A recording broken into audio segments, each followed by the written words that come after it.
Hey everyone, and welcome back to another video. In this video, I'm going to show you how to customize your quick action button on the iPhone 17. Now, this video is going to be particularly useful for individuals. Let's say that you want to go ahead and edit your quick action button.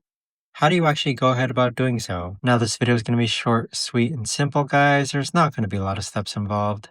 So first, let's go ahead into our settings option here. Then on this page here, you want to go ahead and scroll down to where it says action button.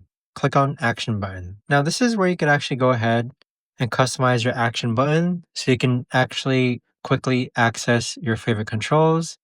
You can recognize music, use a voice memo, turn on the flashlight, etc. But there you have it, guys. That right there is the best and easiest way that I know of to actually go ahead and customize your quick action button on the iPhone 17. If you guys know of a better or easier way to actually do this, let me know in the comments down below. I would love to know.